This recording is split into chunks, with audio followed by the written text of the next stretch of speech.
Cool.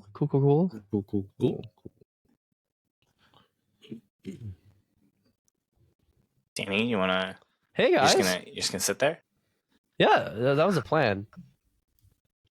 Let's look at each other's faces for a little bit. Right. Yeah. This is great. We just played a game. Start. We just played a game, didn't we? What? We just played a game for like 2 years nearly. Right? Yeah. Hey, can you do something for me? Can you give me a clean intro to this episode? No, hey guys, welcome to Behind the Bison, episode 4. Okay. Technically, yeah, we've done 4 of these, right? Yeah, this is the fourth one. Yeah. This is we did 2 for the first season. And then, and then we did like a pseudo Behind the Bison thing. Yeah. So we technically did one in the first season as well too, but it was before we called it Behind the Bison. We called it Behind the Ember Island Players.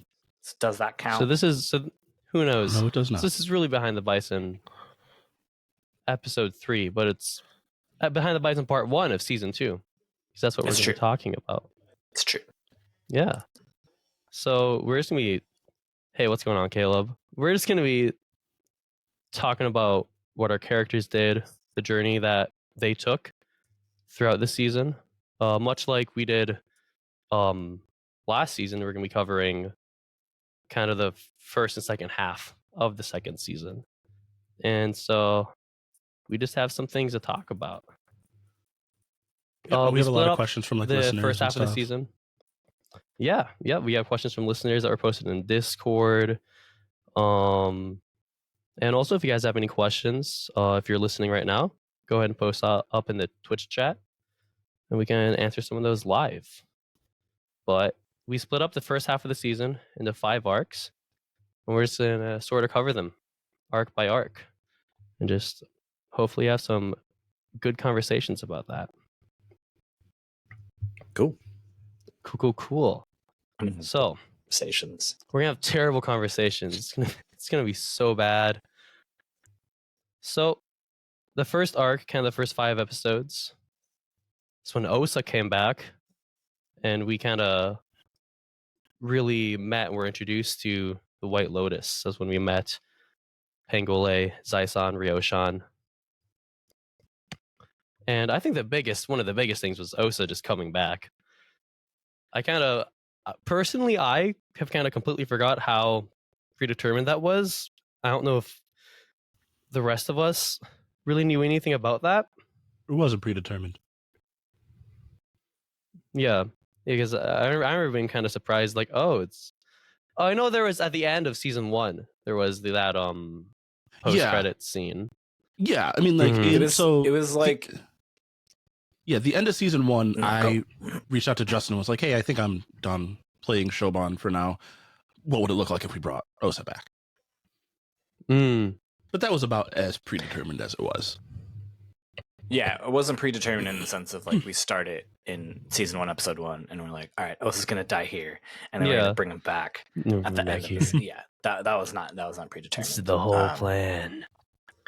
So yeah, nothing like that. But yeah, I think the first question I want to ask you guys, just talking about the beginning of the second season, is just kind of like, how was it returning to these characters after taking that little bit of a break? Because I know we played Brindlewood Bay in between the first and second season. We kind of took a little break. Did you guys have any thoughts going back into those characters? Were there any kind of plans you had for them that you were kind of hoping how their stories would unfold? And so, yeah. I very much was immediately excited. I was like, I'm going back to play Che. This is great. And then I was like, oh, Che just fought his father. I don't want to play Che. I don't know. No, immediately it was not immediately, but after that it was kind of just I want to like explore deepening relationships with Che, and because everything up to that point had been such a survival mode, like we're connecting, but that's just in the time that we have in this like space of this emergency that we are in constantly. And I wanted to see what it would be like to chase those down as Che. Mm-hmm. So I was pretty excited about that when I decided that's where I wanted to go with the season. Yeah. Johnny, you were more. It was less hopping back into a character. You had a longer break with the character you were hopping into compared to the rest of us. I mean, I'll admit, I felt pretty disconnected from Osa, like episode 1 of season 2. And it took me a while to kind of find my footing again and kind of figure out, because I think there's elements too of like Osa as a character changed pretty significantly because of the nature of the things that he'd gone through.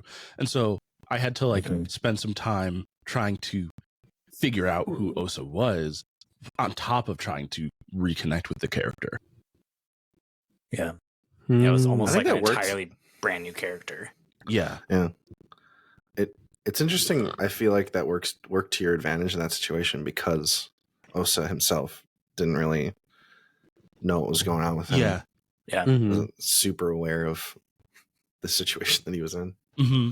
Yeah, there was a certain level of like, normally, like part of my normal process when we record any given week is I will listen to, on Saturday I listen to the last week's episode again, just to like refresh everything and make sure I know what I'm stepping back into.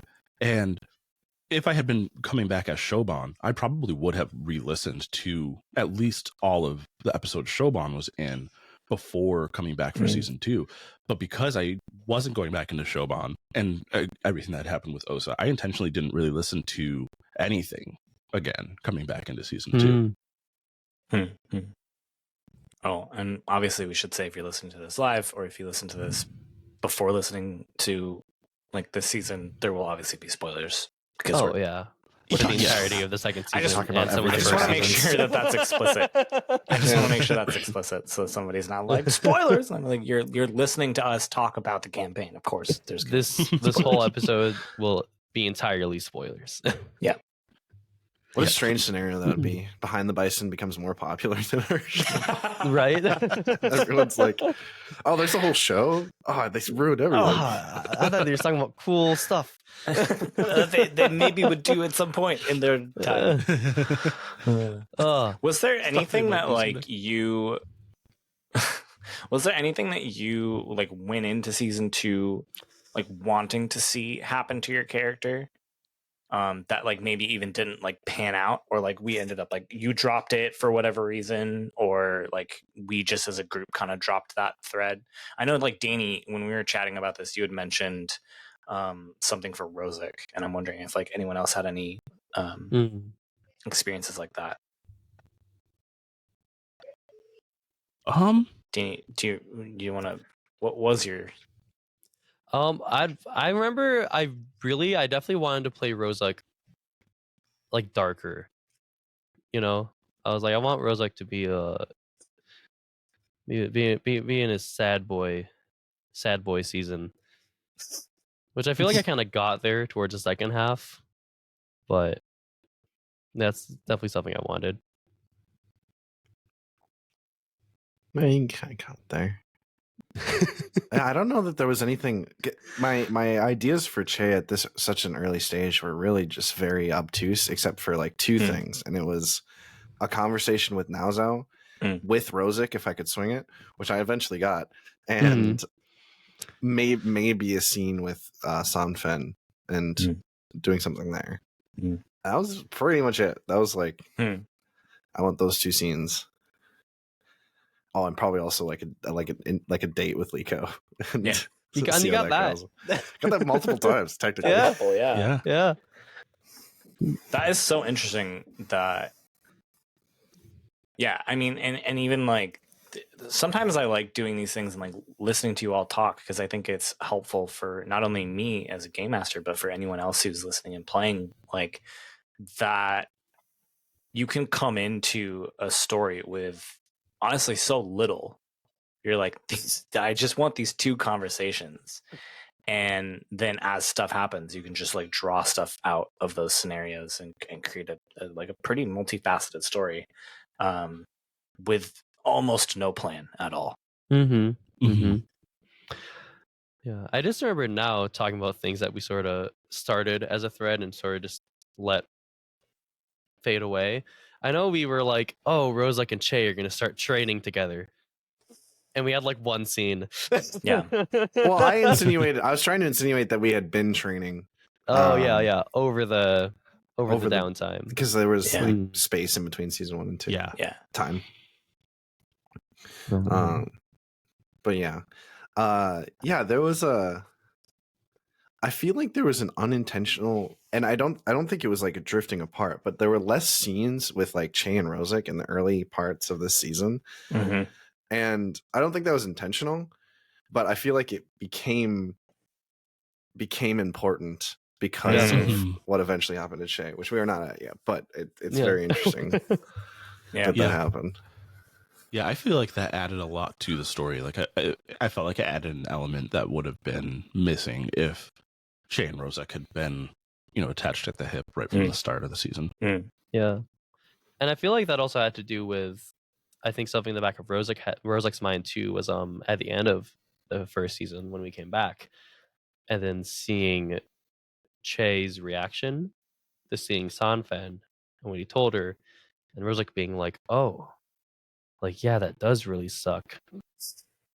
But the entire time I was just like, oh, we're all gonna get back together and we're all gonna have a family dinner with mom. And then we get there and it's like, oh yeah.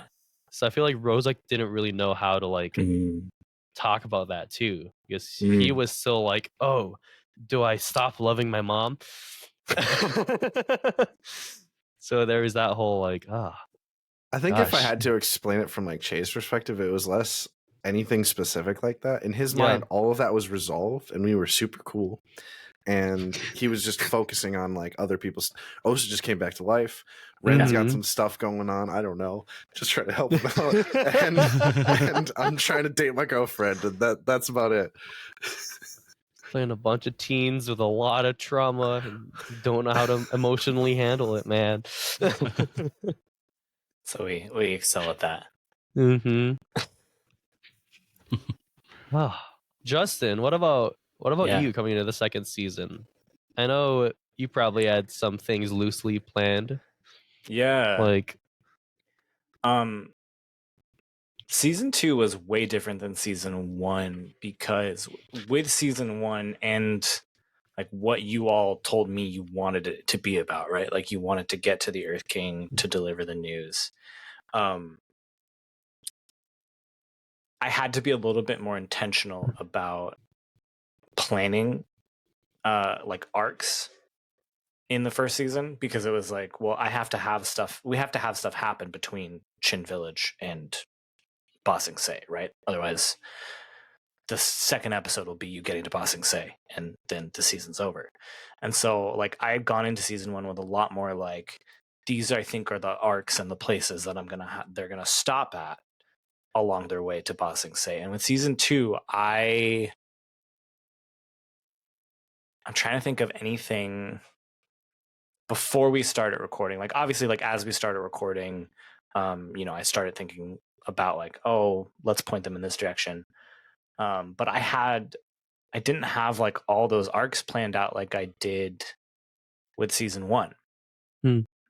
I think I had the they're much looser, I guess, is what it was, than season 1. It was like I was like, oh, it'd be really cool to do a scene with the dragons for Che and Rozak. I think that'd be really cool. And like I had thought like, oh, maybe that'll be like its own like larger arc, and it ended up just being like a couple episodes. Which was fine too, but and then so like that was something I had like loosely been like, that'd be interesting to explore. And and the spirit library, and I didn't have like a connection to like why it was important or whatnot, but like I was like, we have to at least go to the spirit library at some point over these 2 seasons. Those were kind of the only 2 that Johnny's internet dropped out. That's okay though. Sometimes it's fine. He'll be back. There he is. I think the dragon and the spirit library are really the only 2 that I came in being like, we have to do if we can make those work into what with the story that ends up unfolding, that'd be great. And it did. Yeah, it seemed like Yeah. It seemed like during season 2, at least it seemed to me, that you took it in a lot more like, oh, let's see where the players like go with this by the end of the episode, and that'll sort of determine the direction that we head in the following episodes. I was I knew that, and I knew that like the end was going to be a confrontation with Iron, which actually didn't even end up happening. But I knew there's going to be some big confrontation with the antagonist that we were setting up, and I kind of knew like the parameters and what that would look like. But literally everything in between was just like, let's figure out what this looks like. Yeah. But yeah, this arc is also when we were introduced to the White Lotus. We meet Pangole, Zaison, and Ryo-shan. I forgot if it's either Zaison or Ryo-shan that taught Ren the chi blocking. Zishan, which sounds a lot like Zaison. Okay. Zishan. It was neither of those. Okay. All right. Wait, we gotta wait for a second before we get to the White Lotus, because like Osa's resurrection. Like we all knew it was coming. Yeah. And like we talked about like plans for our characters. Yeah. And Danny's the only other player here. So sorry, Justin, not to exclude you, but like I don't know about you, Danny, but I was like, this is like the most complex, like emotional thing I've ever had to play, like RP, because Che like did not take Osa's. Well, I mean, none of us did, being kids, but like that was so clear in my mind to be like, this is exactly how Che is going to react to this. I know exactly how he's going to react to it, and it was so natural. Like even in the moment, I was like portraying Che like when did the death happen? Like it was just so obvious. But this was just like, I don't know how to do this. It was like, because it's obviously it's something that you can't relate to. Like someone died and then came back to life, and what does that mean? Like what is that? I don't know. Did you have that difficulty, Danny, or was that just me? Yeah, no, I don't know. So I feel like, and I feel like you can touch on this more, but I feel like you were kind of playing Che in a way that he seemed particularly hurt by Osa's death. Like, especially Osa being like, oh, I'm choosing this. And I mean, going back to that scene, Che was doing everything he could to sort of stop it, and he couldn't. So I feel like it really felt like a failure for Che. I think I remember playing Rozak just sort of like, Osa. So glad he's back. Yeah, I think that might have been a bit easier for you as Rozak. Because I had really built up, because if you guys remember in the first season, the when Che makes the decision to cut off Liko's arm, like just give up on it and just make sure she's fine, he rationalizes it by saying afterwards that like, yeah, you wanted to give up on us, but like I can't let you do that. Like Osa did that, and it was wrong of him to do that. And like, so that being there just made it very. It's like, dude, it's like Osa's back. All right, Osa, you can say sorry. It's like obviously Che was happy that he was alive, but then having to deal with like, hey, what? Like you shouldn't have done. Like, we could have. And I love also that like that conversation that we ended up having about it, which I think is technically it's in this arc.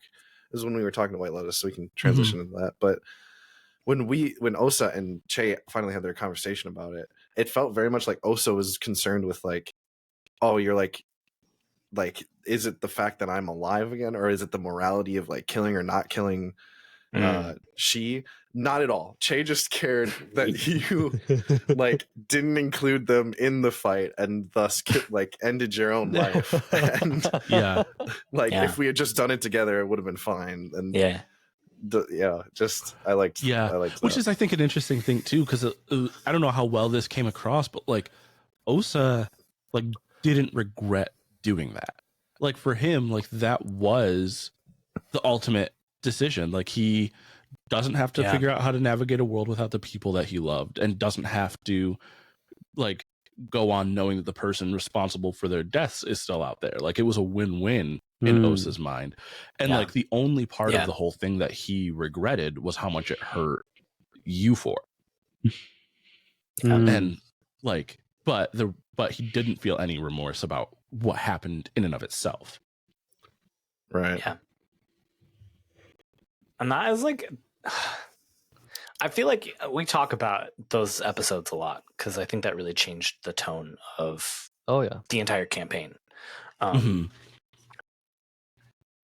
It strikes me that, like, I mean, up until that moment when Osa died, like, you guys still all had been through some stuff, but you were all still really getting to know each other.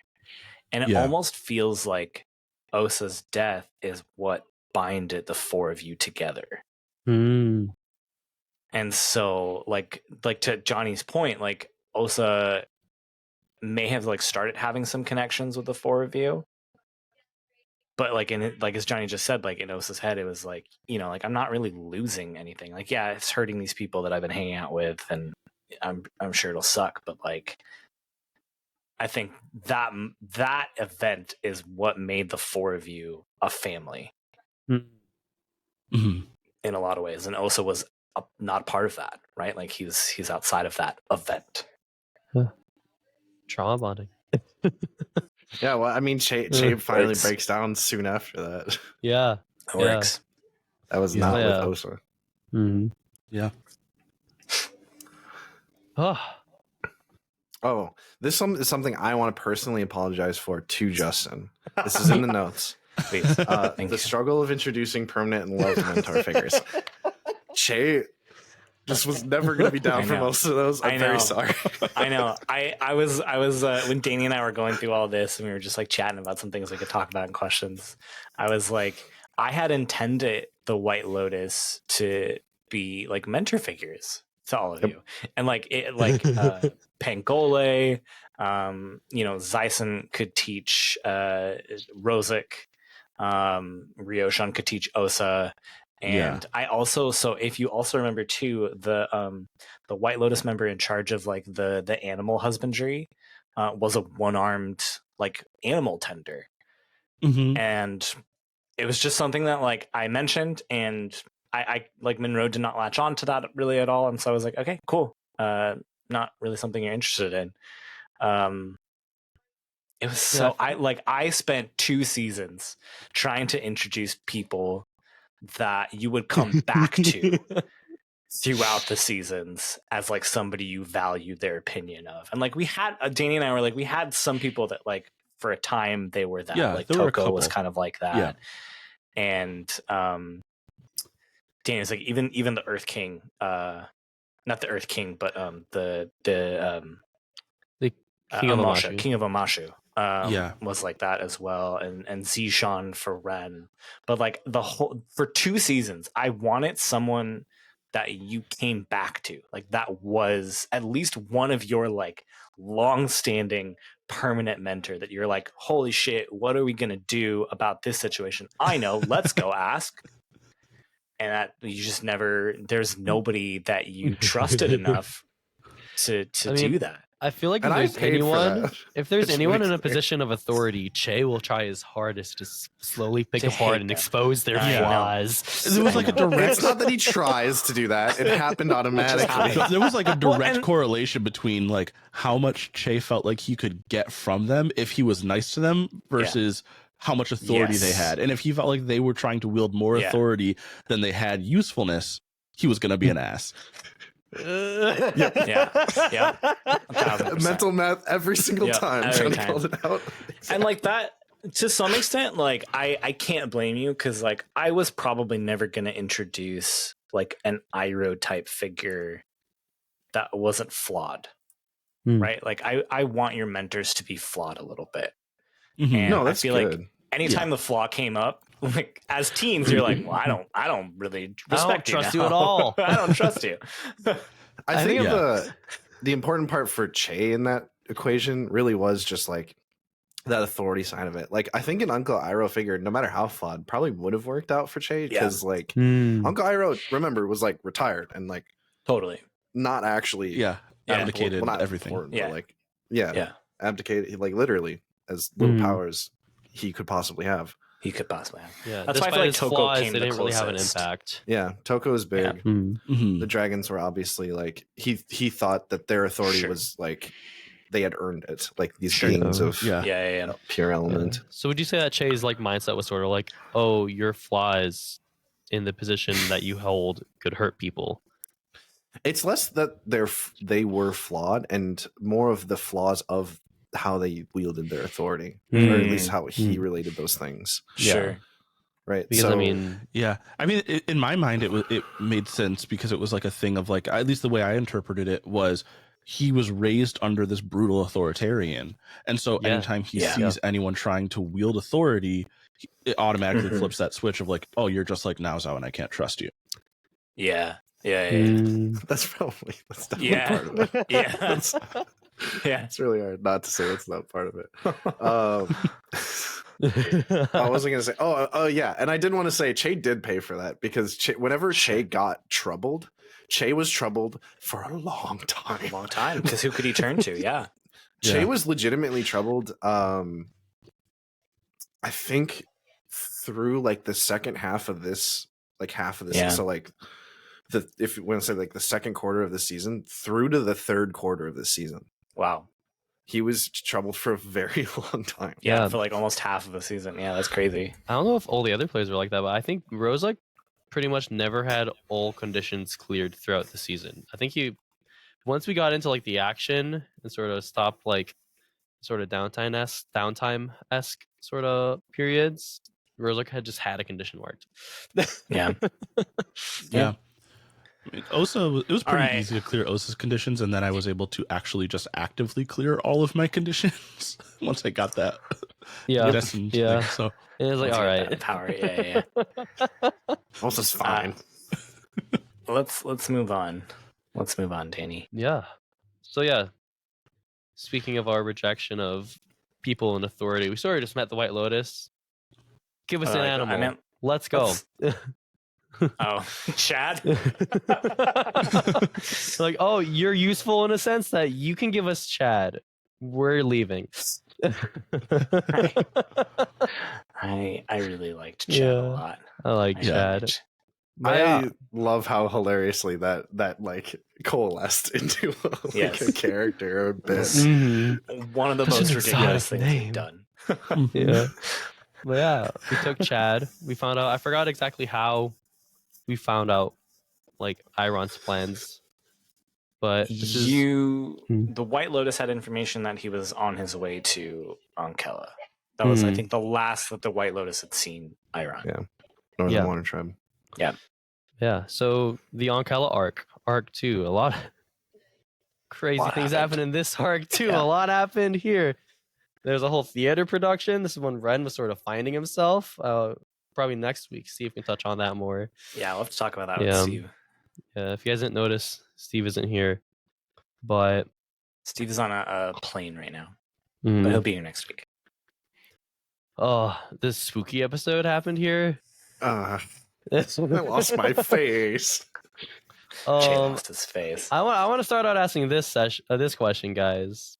Yeah. Spooky Halloween episode from season 1 or Halloween episode from season 2? Season 2, I felt like was scarier. I felt like it was a lot more visceral for me. I had a lot more on the line personally, so I was like, that's exactly what I said. Very stressful for me. Yeah. That's interesting. Liko was the only one who was involved in both. That's true. Yeah.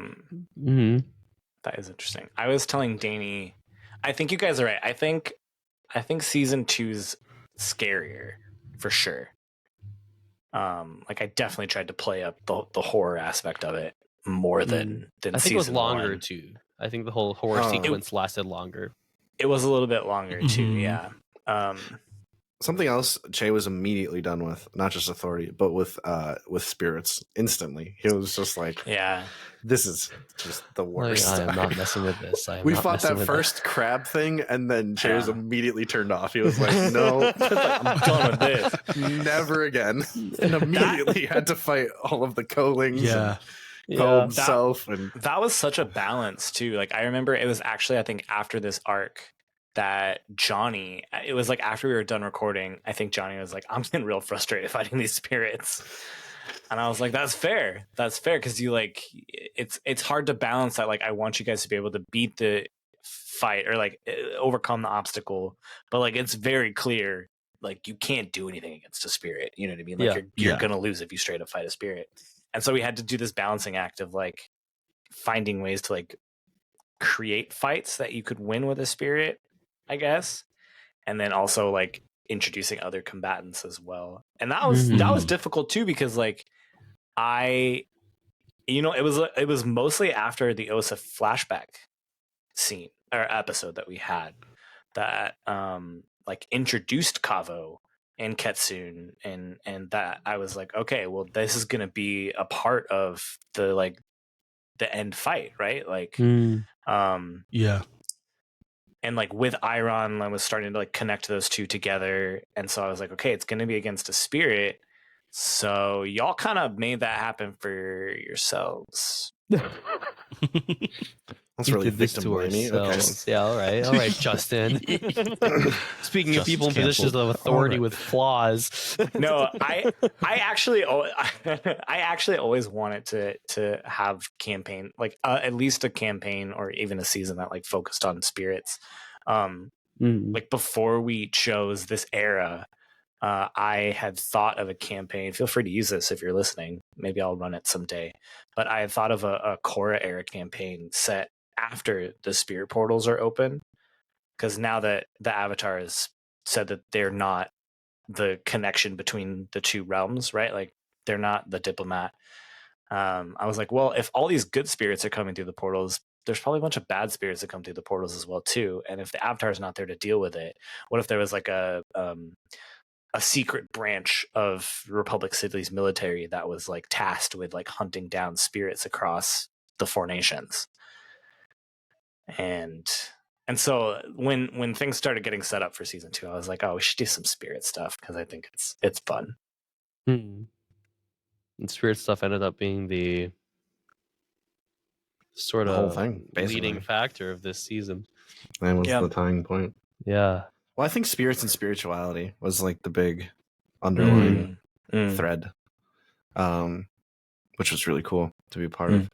I gotta say, because I feel like I have to address it. Justin gave me full ability to choose exactly what happened. I think he just trusted me with picking the consequences of Che getting a face. I got to decide what it looked like. Immediately saw the potential of making it look like Nao Zhao. And it was very because Justin was like, you gotta like lose something, you gotta forget about something. And obviously, like top of the list in our conversations about it was like Liko, right? Like forget about Liko. But I just thought it was so much more interesting, especially with how the season had been going, like being able to continue following that thread instead of having to like cut it off and like do a new one. Yeah. To be able to like instead add some new drama and new like things going on to the relationship between Che and Rosic, which had like again we had said like we were kind of like drifting apart and to some extent. So it like it was really worked. Such a good choice. When Danny and I were talking, I think that I'm trying to remember. Like I think it was that general. It was like, you get a face back, but you have to lose something. And I think I don't remember if it was me or if it was you that was like you lose a memory of someone. And like we were texting, you and I, like off air, obviously, like trying to figure that out. But I wasn't pushing you towards anything. Like I trust you. Well, you wanted it to be like big. Yes, I wasn't like I forgot about the fact that I left the stove on before I left Project Spark. Yeah. To a certain extent, we also joked around with like, not joked around, but considered like him forgetting one of his parents. Yes. That's something that Rosic was holding on to. Rosic was holding on to Sanfen because then he was like, "Oh, if you forget Sanfen, then he won't be hurt by her anymore, and then I can help mend that relationship." That was sort of Rosic's mindset. I like that was also interesting. See, Cate couldn't forget about Naozao because he is such a continuation of that like narrative that like you can't forget. A gap. He'd just be a different person. He would just be. He wouldn't even be a person, right? Well, I feel like this kind of leads into one of the questions from listeners, which was, where is it? Were there plans to have the story being more affected by Che's face being replaced by Naozao's from Fakbo? Mm-hmm. And I feel like what you're saying like kind of gets into that a little bit, because I feel like it kind of depended on what Nick chose for who he like what he forgot. Yeah. Right? Like, because if you just like, if you had chosen to forget Naozao, the fact that you have Naozao's face would have been far more interesting. Right? Sure. I probably would have set up a lot more interactions with ex Project Spark members, with Fire Nation that recognized you, and you would have been like, who is that? Like, who is this person? Yeah. But doing Rosic really put it into my hands, and I tried to commit to this. I have not listened back through for everything. I tried to play Che less familiar with Rosic. I tried to only refer to him as Rosic, because remember at that point Che's like, okay, Rosic launcher's here, and I don't know why. I probably forgot about him. I don't know how close we were, so I'll just use his name. I'll just talk to him like that. Yeah. And I really tried to commit to that. I don't know if I was successful, because it's multiple episodes, multiple weeks. I think it made sense. Yeah. Like, because I like that you getting some inklings. Yeah, and you like narrated it too. Like, it wasn't like you didn't know who Rosic was. Yeah, it was just that the time in between, like in the time of this campaign, is what you forgot. I think that was a good choice. Yeah, the time of actually like knowing him is gone, because like Che's very smart and quick, and so like I can totally see him like coming back, seeing this person that he's like, I know who this is, I don't know why they're here, so I'll use their name and I'll just assume that we're on friendly terms for the moment, and then I'll figure it out later. And like I also liked it because it kind of allowed me to reset. Well, I mean, it did reset our relationship to somewhat of a zero, and so like I got to play around with like what was Rosic to Che if Rosic wasn't his savior, right? So I got to say stuff like, I knew everything about you because Naozao was always watching you. Like, why do you think your friend was so close with you? His parents were there to spy on you. I think this was also, obviously the Mother of Faces came to give Che's face back. Osa summoned the Mother of Faces, right? Yeah. And so was this, correct me if I'm wrong, was this also the start of Osa marking his destiny track? No. I think he had done it before. It might have been the first time we were like aware of it as a party. Because the first time it was part of this arc, it was related to this, but there was another, when we were getting attacked by another spirit, I called on another spirit that came out of the spirit realm to like fight the spirit for us and like chase them off. Even before that, this was the first time we saw Osa reach out to Iron and start talking to Iron. I think that was the first time you did that. Yeah, I thought that might have been. It was when you were trying to figure out like where it. No, it was like, where is he? What is he up to? It was before the play. I think that was. I was trying to remember this, and maybe we'll ask Steve. Maybe Steve remembers. But like, why you asked me what his weakness is? I'm trying to remember. Like, was that a playbook question? Was that? Oh, it must have been a playbook question. It must have been. No, I can't remember. Because it had to have been a specific playbook question. And I'm trying to remember if it was Steve's, if it was Ren's, or Osa's. I can't find make a playbook right now. Yeah, that was. I mean, we should definitely talk about this with Steve. I loved that an innocuous line like his weakness is the theater. The theater ended up becoming like what? Part of Red's entire personality. What does it mean that his weakness is the theater? It's just it's just he folds. He he's a brochure for his show. No. But like it ended up being something for Steve to explore with Ren, which I thought was really interesting. Like that ended up being like a pretty pivotal part of Ren's personality. Yeah. Ren's a playwright. Ren is an artist. Like it felt like it was very interesting. Ren discovered a piece of himself because we figured out a weakness that Iron had. Mm-hmm. Yeah. Yeah. That was this was such a fun arc. Danny and I were laughing that it never came up again. No, I mean, I think that's going to be a theme talking about this season. I feel like there's some threads that we're like, oh, this would be so cool, but we're sort of just forgotten about. So I think we might end up seeing a lot of that. I think we referenced the playwright thing a couple of times. You're right that it didn't really get used. But like, but we never, you never used Iron's weakness or weakness theater. Yeah, I don't know. I think we did. In my head, well, we're not there yet, but in my head, it meant that he was like, he just loved seeing plays, and like he loved it so much. That's what I imagined it being. Before we move on to this next crazy kooky arc, I also have a name for this arc. I'm gonna tell you guys once we hop into it. We have some really good questions in the Twitch chat here. Let's do it. I would like to cover. The first one is: anyone else experiencing Johnny's stream stutter? I am not. That's no. we aren't. We're very sorry. The first one is actually for you, Justin.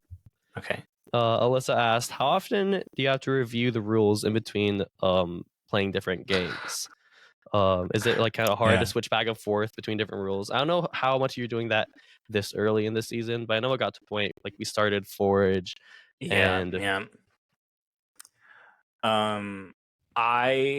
I try to make a habit of reading the core rule book every month, or at least like skimming through it.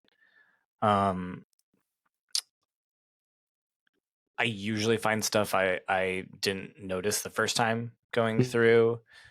We've answered questions like this, I think, in our Discord. And one is that like once you've played enough Powered by the Apocalypse, or Forged in the Dark is another one.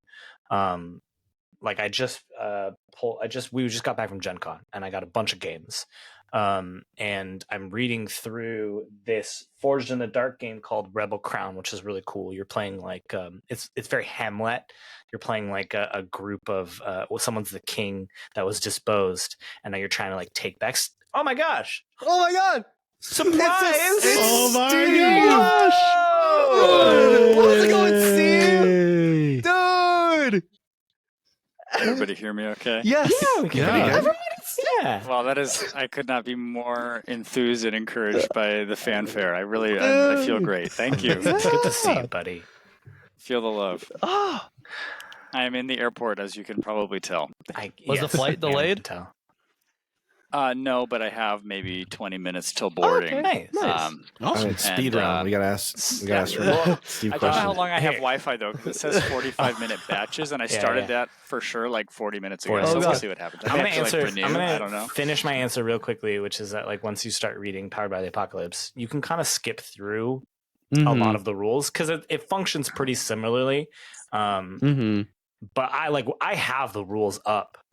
Whenever we're playing, I have a setup that helps me see like pretty much all the main rules all in one go.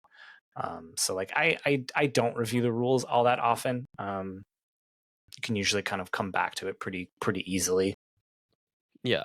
That's why I was also, when we started Forge 2, it was pretty easy for me just to switch between SCUP and Avatar Legends.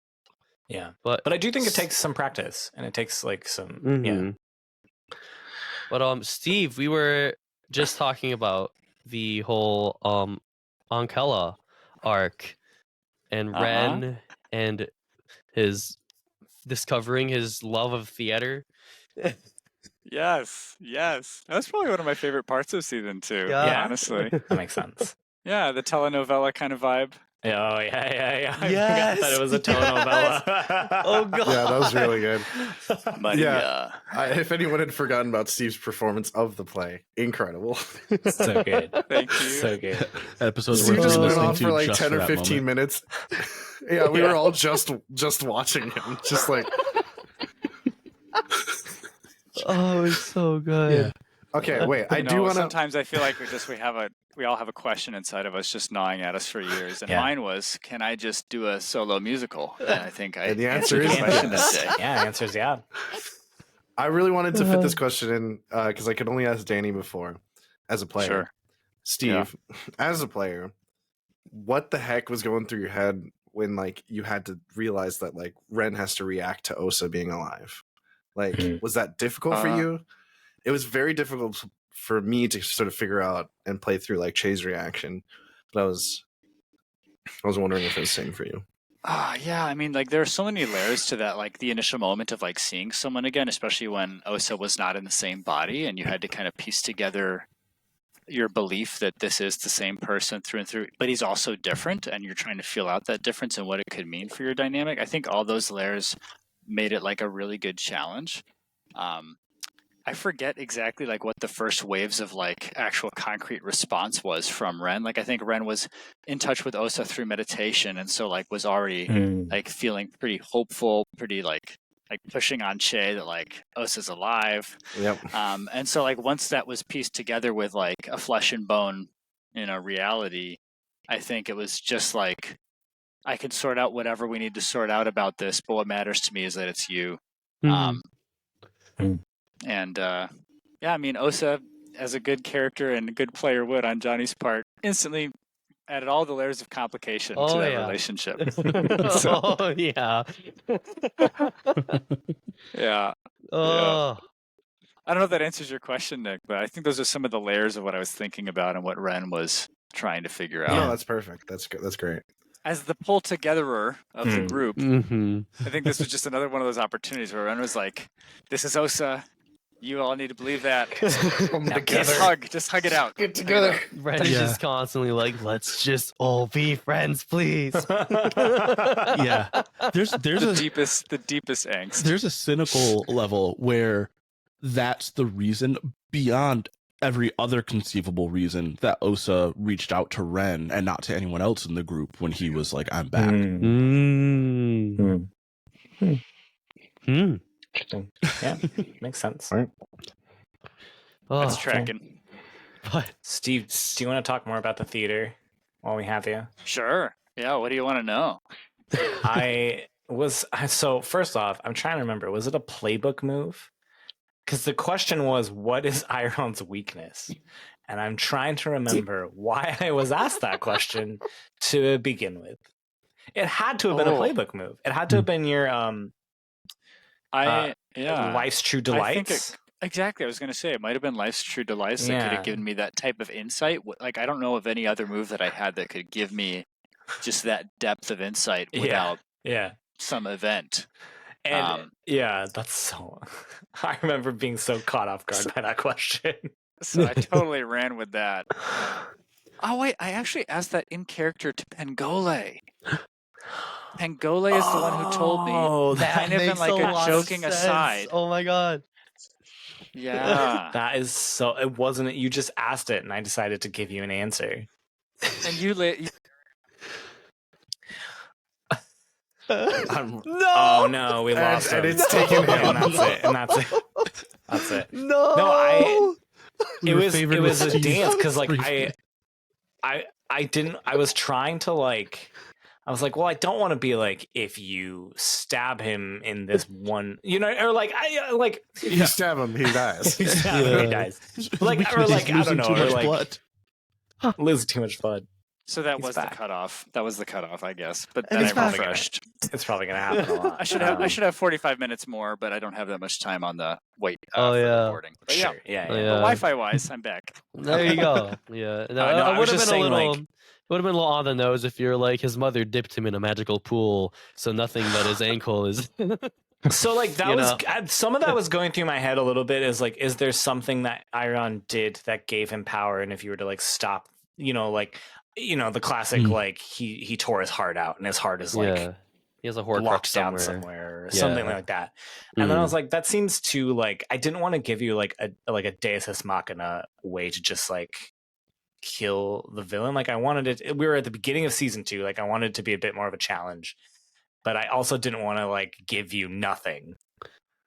And I loved like, that you turned it into something.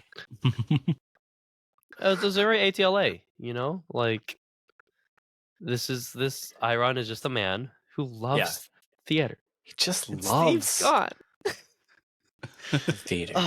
Steve was really open airport security. I was really open to but this next arc, the title I came up with for this arc just now is Fear and Loathing in the Siwang Desert. I think that's a good one, right? It's pretty good. It's a pretty good one. Yeah. This was a fun one. It was a completely unintentional arc. I'll tell you that much.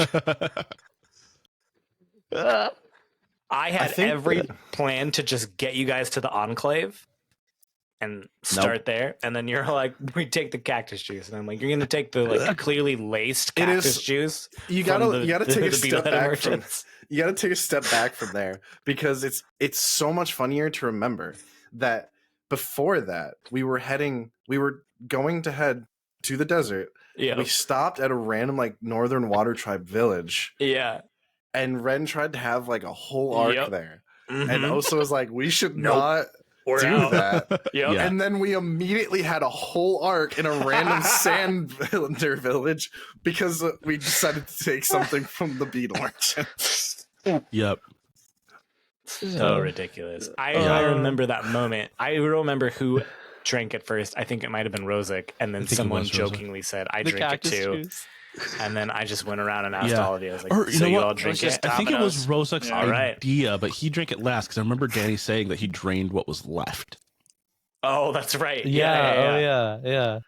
But he was immediately peer pressured into that. He was just like, he did not want to do it. He was not going to do it. And then Liko was like, let's do it. And he was like, okay.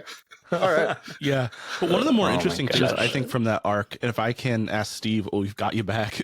How did Ren, like, what was going through like Ren's heart and mind and everything with Osa kind of being like, we can't help everybody. We can't keep stopping to like try and save every village we come across. And we just need to like move on. I mean, it was tough.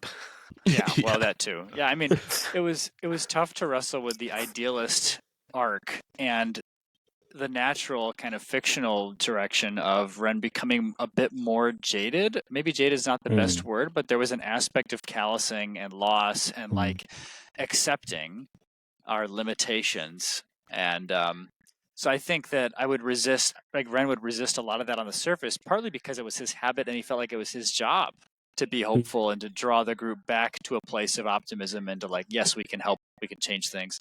But also, I think internally Ren was probably assenting to that more than he let on. And sometimes that showed up because he wouldn't fight as hard to stick around and help or ask as many people what's wrong in their lives. Makes sense. Did we talk about repressed childhoods, you know, and like the need to be a child? Did we talk about that? No. Just because you brought up the musical. Yeah.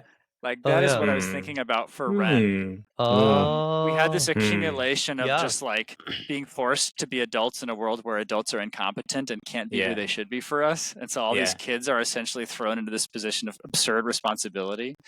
And Ren was starting to react to that whenever he could catch a moment to breathe, to be like, maybe we should have fun. I loved it. I tried to push that. And I know you guys probably know this already, but like I get into like a speech writing headspace sometimes when I think about character interaction. And like one of the speeches that I had written that I never shared was me addressing the whole group, trying to get us to like be kids again and stop shouldering so much responsibility, which is kind of a funny pivot. The irony of where he gets cut off. It's always so funny. Justin. I mean, sorry, what were you saying? No, I was just gonna finish on Steve's point. Oh, there he goes. Anyway, So it was quite a pivot for Ren to consider him preaching on like we should not be as responsible for everybody's problems. Anyway, I don't know why this keeps happening. It's all right. I might suggest if it happens again, we'll just see you next week. Right on. Maybe, yeah. Right on. But Justin, I know going back to the whole cactus juice trip, I know you had a plan. You were like, everyone's gonna wake up. It's gonna be a hangover part 1 sort of vibe. They're gonna wake up. There's gonna be something different. There's gonna be things that they discover. I forgot what you had done. Did you just roll on a table, or you just sort of like think about the first thing that you had a table that you rolled on? Yeah. So I Wikipedia'd the plot of Hangover 1 and Hangover 2. And I was looking at the things that happened to them when they woke up and taking inspiration from that. And there were obviously some stuff that like we couldn't do, but that's why I don't even remember the NPC's name, but that's why he was in the trunk. Just they do that to the child. They have that. Yeah. So that's the inspiration there. And then everything else is just kind of drawing inspiration from and just being goofy. That was a fun arc. That was a very much needed arc for me, I think, because it was I love those arcs because it I can kind of just like turn my GM brain off a little bit and like plan a little bit more like the next couple arcs. And I think that's why like the Enclave ended up being like such a like lengthy and like full arc, and we had a lot. Like, we did a lot there. The same with Wanya.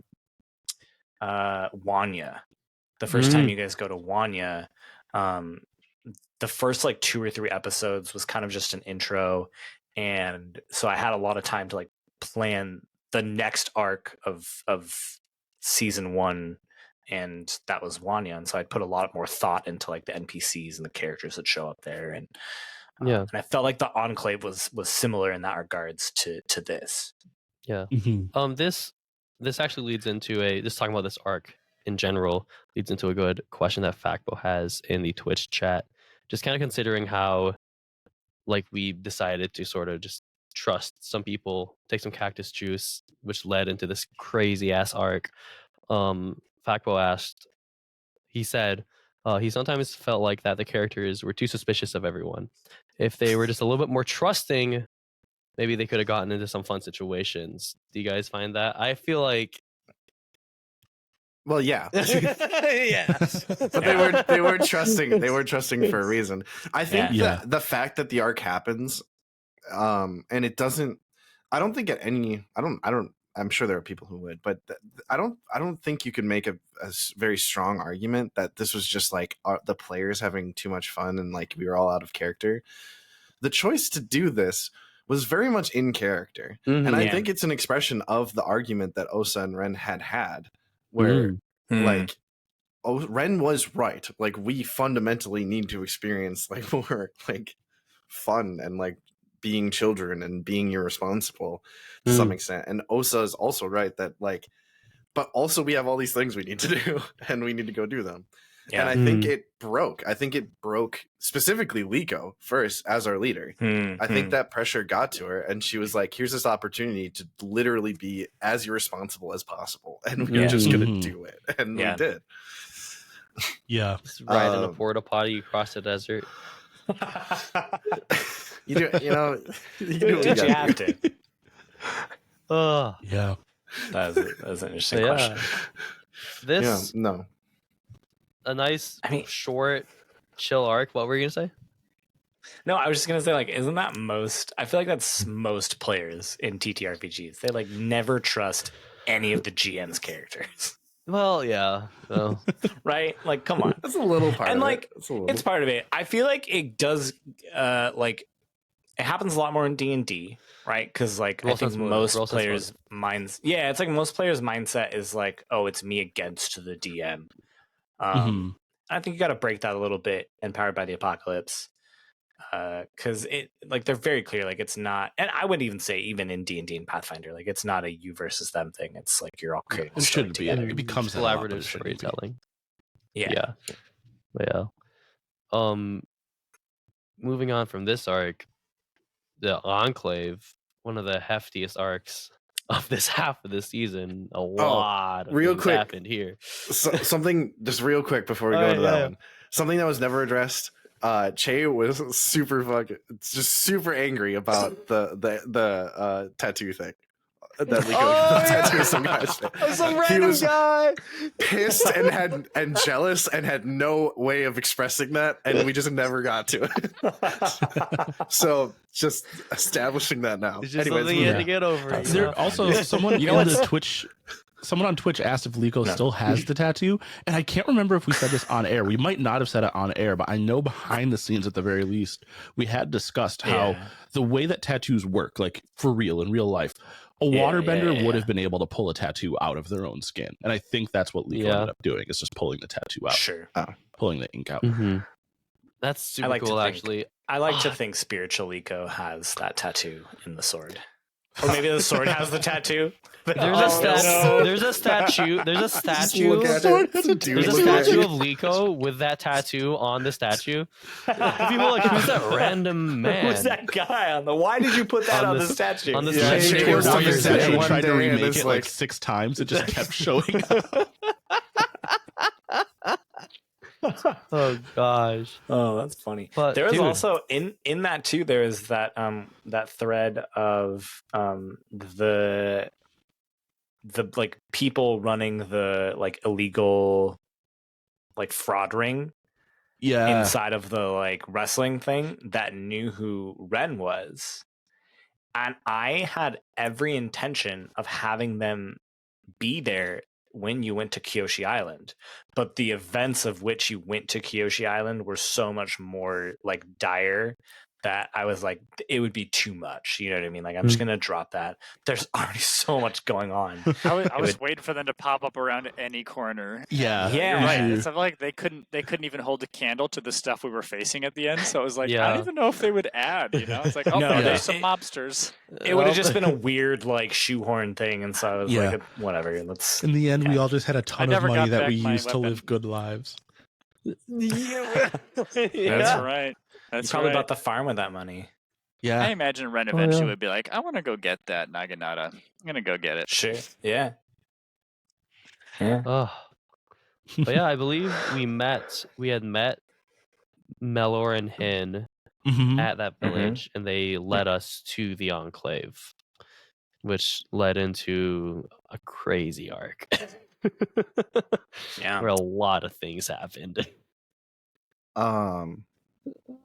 Yeah, Melor and Hin. That was so.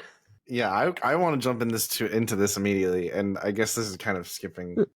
Well, I guess we can talk about the arc as a whole. We can jump back and forth. Yeah. So obviously, we changed playbooks, right?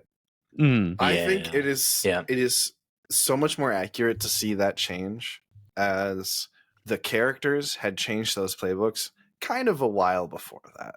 And this was just the most opportune moment for us as players to then actually mechanically switch that over and like reveal that change. Because Che probably should have been not the successor since like it probably halfway through season 1, definitely after season 1. For sure. And I think Rosic stopped being Che's guardian at season 1, like at the end of season 1, like at least. So like our playbooks being so intrinsically linked, I feel like there's some sort of, at least some like I don't know, like narrative harmony in that we like it took the resolution of our relationship to then be like, okay, these are the playbooks that we're playing, this is the path that we are taking. And I think that was really there's another question from a listener that is related to this, so I think it might be a good time to ask it, which is specifically, and I'd love to hear Danny and Nick's thoughts on this. Why do you think that the ward mechanic didn't really work out that well? And then well, why don't we talk about that, and then we can just that first part of the question. Well, there was a lot of just forgetting, and I think it might have had to do with what was happening in the fiction too, because it got to the point where Che stopped feeling like Rozek's word. Mm. You know, there's a sort of a point where Rozek sort of stopped feeling that need, like, oh, Che needs me to protect him. Yeah. Which especially showed in season 2. For sure. Mm. I feel like for me it was always like a multifaceted thing. I feel like this is just my opinion. I feel like for the ward mechanic to really work, whoever your ward is has to have some vulnerability that needs them to be protected. And it always felt like Che, because he was a pretty competent fighter and tactician, and so like, what was Rozek protecting him from? You know what I mean? Yeah, that's why. Well, I think I kind of like that though. I liked how that worked out, and like it was always like kind of like why are you here? What is Rozek protecting you from? Why are you making him your ward? And I thought the answer to that question was always going to be the conversations with Sanfen and Nao Zhao. That's like those conversations, those interactions were like the culmination of that relationship. Because I don't think Rozek realized it, but I think Rozek was wanted unconsciously even to protect Che from what was probably drama. going to be exactly. Yeah. I like that. So that's a good way of between the fight with Nao Zhao at the end and obviously the conversation with Sanfen, that's when it became like abundantly clear. Yeah. Oh, now there really is nothing to protect him from because it's all happened. Like, and then like the other key thing I think of that the ward mechanic is that at least that I find at least one of the more interesting ones is that the guardian can always find their ward. Yeah. And Che never left the group. Never left. He never left the group. He got pissed when everyone else left. That one time during the night, he snuck away for a little powwow. To look at all the tanks. To look at all the tanks. There's that one so my time. dad could flex on me. But I was sleeping. Rozek was sleeping. Yeah. I can't. Yep. Let's wake up. Che's gone. Che was you not could going have, though. anywhere. I could have. Yeah. No. You could have. That could have been how you but also, how that mechanic comes out. You're like you just have like this weird sense that Che's in trouble. That was the first time we really saw Che interact with his dad on air. Yeah, and it's so true. I was like, I want to see how this plays out. Yeah, it was a good call. Yeah, no, and after that, after Che like broke down and opened up to everyone, he was never going to leave. He was never. It was not on the cards in the cards. That's great. I feel like Che was always a very open book. Do you feel like you would come with kind of the character concept in mind and then chose a playbook, or did you kind of like look at the playbook and you're like, these are the moves and abilities I want, which is very D&D? I think when we were creating Che and Rozek, I think Nick and we had talked about our characters being siblings. Yeah, loosely. And then we had picked our playbooks first, actually. Yeah. And then I think you were like, well, I have this ward mechanic in this playbook. And I was like, okay, I'll be your brother. Oh, that's perfect. Yeah. I'll be your brother. And then because I only went into creating Che with the idea that like I really wanted him to have like this like half Earth Kingdom, half Fire Nation, like very like precarious position. And I feel like you came into it with like more kind of focus more on the mechanics. So yeah, I guess I picked the successor, but not for like the specific moves, but for like it's supposed to like tackle those themes. Yeah. For sure. How about the rest of you?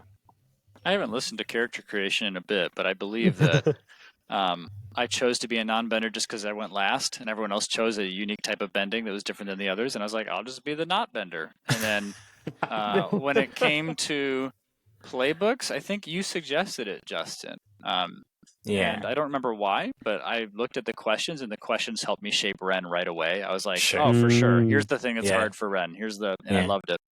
Yeah. I think I asked, like, I think you're having trouble. And I was like, well, just tell me like what you're envisioning for the character, and then maybe we'll throw out a few playbooks that I think that's that vibe. Yeah.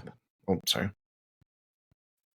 I was going to say, I think it's really indicative of the system that like it's so much easier. It's so much easier to pick the playbook first and then kind of just like let the character coalesce. Yeah. I think it can go either way because like I was originally going to play a waterbender from the Northern Water Tribe and had this whole like backstory for them, everything kind of selected, and I picked the hammer for their playbook, and then just at the last minute was like, actually I think I want to be an airbender, and so this story doesn't make any sense, and so then I formed Osa around the hammer playbook. And then same thing happened with Shoban. I picked the playbook first. This is not the same thing, but I picked the playbook first, built Shoban based on the playbook. But when Osa came back, I knew I was going to do a different playbook. And so I picked the playbook based on the things that were different about Osa and everything he'd already gone through. Yeah. At least when I've created characters, I will do that. Sometimes I'll look at the playbooks, but I'll look at the questions. I don't look at the moves that they take. I'll look at the questions. Because sometimes I'll come with like a loose idea of like, oh, this is the type of character I want to play, and then I'll find the playbook that kind of like helps me flesh that out. And sometimes I'll like look at the questions and be like, these are cool. I can already envision a character like out of this. As a general like player, I mean, definitely in this, that is how I've approached it. As a general player, there are times where I've like been like, this class is cool, so I'm going to play this class because it's got cool moves. And the one time I've done that with Avatar Legends was in. We did the special with the Patreon listeners. Not that was a nothing recorded in Danny's campaign. Yeah, nothing recorded. It was just a mini campaign. I played an elder and I built him to be on like just a force in combat. It was but yeah, no, that was a fun little campaign we ran. We sometimes do that if you're listening to this on our Patreon. Sometimes we did that. It was like a giveaway, and I GM'd. What was it 4 sessions, 5 sessions, somewhere around there, something like that. Yeah, it was fun. I told a pretty good story out of that. Fun times. This is actually kind of related. I feel like since we're talking about this, Koro asked a flying bison as a companion for Yip Yip. Were there times that it's basically like, did you want to have a bison, or would you rather not due to the name and the canon of it? And then were there any times that I restricted or limited player choices for canonical or branding reasons, like when we were creating characters? Yeah, I don't remember you ever. I'll answer the first part first. I don't remember you ever restricting anything other than occasionally, sorry for calling you out, but so there were times where you're like, Danny, you can't do that. That's too goofy. But other than that, I can't remember you ever telling us that we couldn't do anything specific. But I remember there being times where I was like, I wanted you to restrict something more because I was just thinking about the lore, and I was like, this just wouldn't work. Like what? What were you thinking of? I'm curious. I feel there was a time where I forgot which character, but a character was able to pick up summon. No, so the first part of it was Liko's blood bending. I was like, she's the most powerful waterbender in the world right now. Yes, she is. I remember being very heated about it at first, but then I fell into it more, and I was like, all right, this is fine. At least she's on our side, right? Yeah. But I remember at first being like, for now. That's interesting. And like literally even in that moment, I was like, well, we have to explain why she can bloodbend right now. Yeah. Mm-hmm. I mean, I feel like in at least character creation, to be specific about that, for player choices, like I felt like I was more concerned with the canon than Joseph was. I was like coming up with all these reasons, like, okay, it could be like this secret operation, and that's why there's Fire Nation soldiers in the Earth Kingdom. And just was like, yeah, okay. Yeah, like, cool. I love that idea. That's a dope story. Yeah. It's like, all right. Yeah. Flying Bison is not canon, and I love that. I mean, it could be canon. We're canon compliant. Bloodbending is a little most bit of the time.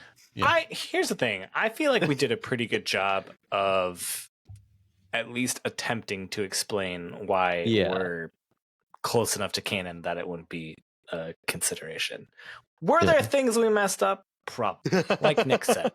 I'm not a lore person. I don't have the canon just flipping through my head right now. I have a decent understanding of it. Yeah. We were canon compliant the way that any given Transformers movie is canon compliant, where like it definitely breaks some of the canon, but it's close enough. Yeah. Like this is like totally, exactly. Yeah.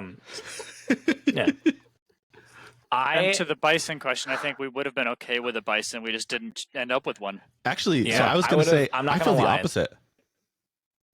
Really? Well, so for Osa really specifically, I really didn't want one because when you guys met him, outside of the Air Nation being destroyed, he intentionally didn't take a bison with him. I mean, at the age he was when he left the Air Nomads, he would have been given a bison. There was a bison at the Air Temple that was his when everything went down, but he didn't take it with him because he was leaving those bonds to the Air Nomads behind. Wow. That's so sad. Bison died. Yeah, it does. That's really sad. No, it was very funny. Like when Monroe was creating the icon and got to that question about the EAPP animal companion, she chose that, and we were like, "All right, what do you want?" She's like, "I want a dragon." And I think I was like, "Well, we can't have dragon, but maybe we can find something that works for you." And I think that's how we landed on an otter dragon.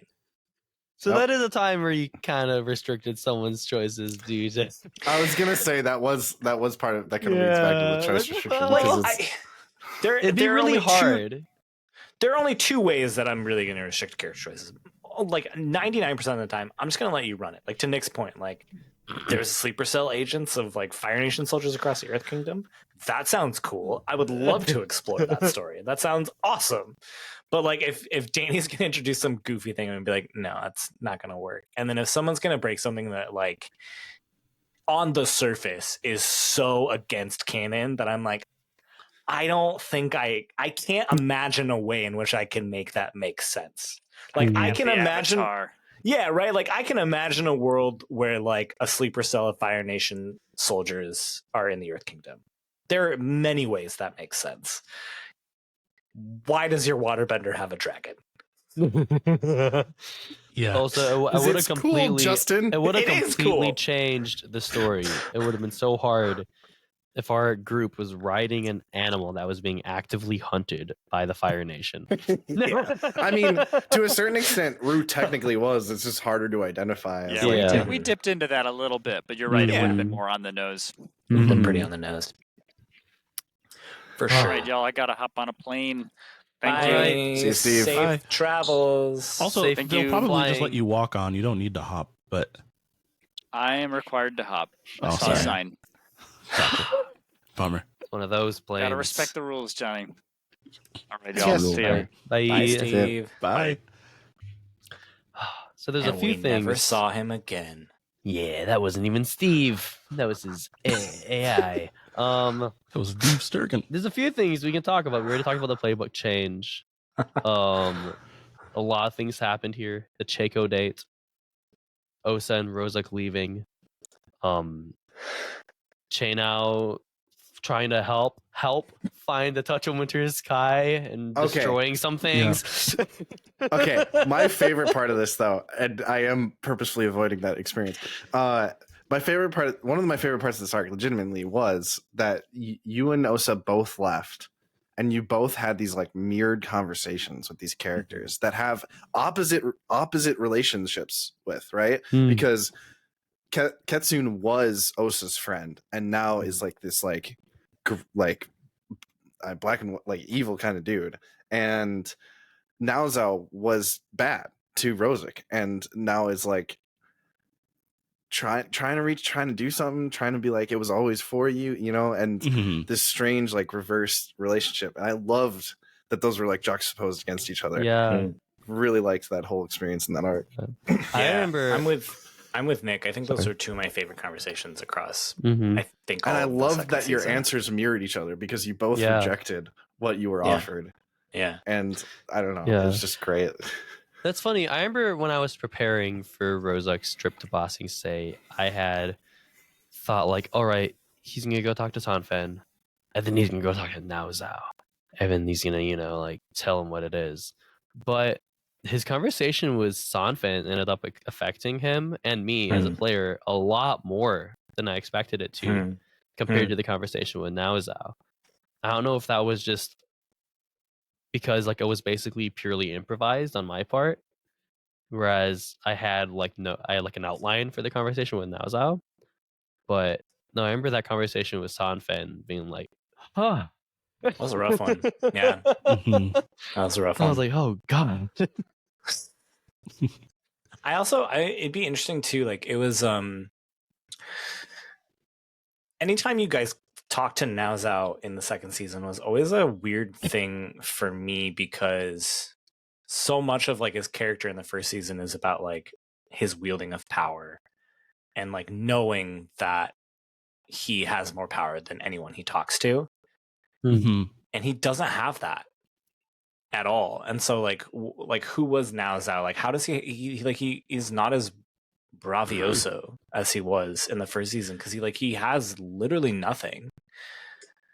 And so that always was like an interesting dynamic for me whenever you guys went to talk to Naozao. I was like, what where is he at right now? Like he's just been down here. Like that's actually, it's really funny that you say that, because that was 100% my motivation in making it so Che could not lava bend. Yeah. Because in my mind, Che had cut off that connection, but also Che didn't know who he was without Naozao either. And I said like I had the goal of like deepening relationships, but Che had turned to those relationships because he didn't know what was going on with himself. Right? He didn't know. And that was the whole point of that arc of his. So it's very interesting that you had the same thing going on with Naozao. Yeah. I mean I feel like that's what happens when you're in a meshed dependent relationship like that. Yeah. You get out and you're like, who am I? What's going on? I do have to say though, Ketsune, when he said one of the most vile things I've ever heard. He was talking about his people dying, completely disappearing, and just didn't care. Just was like, it's whatever, dude. And I was like, holy I had trouble with that scene, just like literally being able, I had the ability to cut in and be like, you're garbage. The fact that I could have unmuted myself and said that was really gnawing at me. Johnny, I'm curious your thoughts. That was one of the hardest conversations that I had to like GM in the entire second season. Yeah, I mean, I think that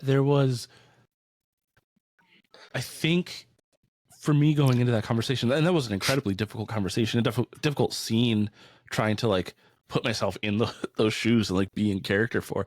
I think like where my head was at was just thinking about the lessons that Osa had learned from the people he'd been with up to this point, and going in and things that they'd seen together. And Ketsune is his oldest friend in the world, and he didn't go into that, even with Ketsune saying some of those things, he didn't go into that seeing Ketsune as an enemy, even though he kind of knew that's where Ketsune was. And so for him, I think there was like a lot of like Ren's influence in that conversation for Osa, feeling him going into that, feeling a sense of confidence that like none of this is going to matter at the end of the day, because I'm going to help you one way or another. I'm going to help you. Yeah. Yeah. I love that. You say that's Ren's influence, but that's definitely the way Che started viewing his friendships. Yeah, so maybe that is too. just at the core of it. It was always Ren. Yeah. Because like Che, every time somebody like betrayed the team, he was just like, "It's gonna be fine. We're gonna figure it out. It's whatever." Yeah. I guess I say like Ren's influence because there was like this level of pulling away that he wasn't going to allow. You know, right? Yeah. Sorry, Justin. I think it's more accurate to say Che acted that way because of Ren's influence. So rather than say it was like, we've said it so many times that Ren is the heart and soul of your group for sure. Yeah. No, I was telling Danny, like, I think that was one of the hardest conversations because I don't think we had seen Ketsune again up until the second season. Like, we knew he was out there. We knew he was a villain. and that was when we saw him again. And Steve played him as such a himbo in Osa's like last test flashback. And I was like, like that can't be his defining trait. He can't just be dumb if he's gonna be an antagonist. And not because like it'd be found a perfect expression. Yeah, right. It'd be one thing if it was like a Kronk like minion, you know what I mean? Yeah. But like we were setting him up as like an antagonist. And I was like, well, he can't just be dumb. And so I think I was like, all right, I have to set on this like indifference. Yeah, well, I think that apathy comes across much worse than any sort of antipathy would have. Yeah. Yeah. Yep. That's why I was saying that. Like, it's worse that he doesn't care at all. That everyone's like, it is so much worse. Yeah. I mean, especially like now, like. No, I was just gonna say, like, knowing too, and we'll talk about it at some point. Like, knowing that Osa like eventually saved Ketsune from that. Yeah. Like, I was thinking about that conversation when he was saved, and just like feeling the crushing weight of like how indifferent he had been the entire time. Yeah. Yeah. And I think it's interesting too. Like, I'm just thinking about this now, like the juxtaposition of these two who were once best friends, and one of them who could not be bothered with the fact that he is surrounded by the dead bodies of his people who were just killed, having a conversation with a guy who literally killed himself to get revenge for what had happened. Yeah. Yeah. Oh, that's good. Woof. Okay, so now we can go over Che's mistakes. So the touch winner. The whole was in a museum. Was it a museum you raided? What happened? Yeah, so Che was just like, the touch of winter probably looks really cool. I bet that would be an interesting thing to have on the table or something during a date. Centerpiece. I love it. The table centerpiece. Does that make any sense? No. And when you're that age, none of your ideas make any sense when it comes to romance. Not a single one. And so the whole thing was just this expression of like, and I mean, I think some of it is still like an expression of that jealousy that he had never resolved, and like those emotions and wanting to feel closer to someone, because at that point the Rosic relationship was getting really strained, and it was becoming very apparent that there was something going on there, and that something was going to happen soon. And so just really wanting, and also like Osa kind of leaving, like while Che was like all right with it, it was like he just kind of bailed again, and it's like I don't feel great about that. And Ren's just really trying to do this thing, so whatever, Ren, we'll just go do it and I'll get something out of it. And I think it was like the lowest point as as an arc of like a person like trying to be a good person for Che, because he was just totally, it was like the one time where it was like, you know what, screw you, screw your boat, and then he finished it to get rid of a status condition, and it was cathartic. Where is this thing? And I like that it was immediately apparent to everyone else that Che did not care at all about that. Yep. So funny. Remember that's sorry. No, I was just gonna say, like, it's because Rosic and Osa left that I was like, well, we have to have something for the other ones to do. Like, it can't just be, you know what I mean? So, like, that whole thing, that whole scene came about because Rosic and Osa left. Was Ren just sort of Nico was also kind of distant at that point too. What? I guess Ren came with you, right? Well, Ren got trapped outside for most of the fight. Yes. Oh yeah. And then at the end, I was like, they were like, "Can you please clean up all this like crystal crap?" And I was like, "Yeah, sure." And I just crushed the boat with it. I was like, "Oops, sorry," and I just left. My bad. I just moved in the way I didn't expect. But yeah, no, even Liko had been getting like cold at that point because she had just had a discovery. What was she upset about at that point? She was like not talking. She was upset because Rosic took Rosic that was one thing that she was very upset about. Yeah. And we like couldn't talk to her for days. Yeah, yep. Hilarious. I do love that it culminated in the date too. I think that was a nice like bow on We all came back. Like Liko's and Che's stuff. Mm-hmm. We came back. We were like, "We'll help you, buddy. I'll help you set up a date, man. Like, it's all right. Sorry we left. You don't need to rob this town's ancient artifact to have a good date. We can help I was you just out." gonna borrow it. Oh God.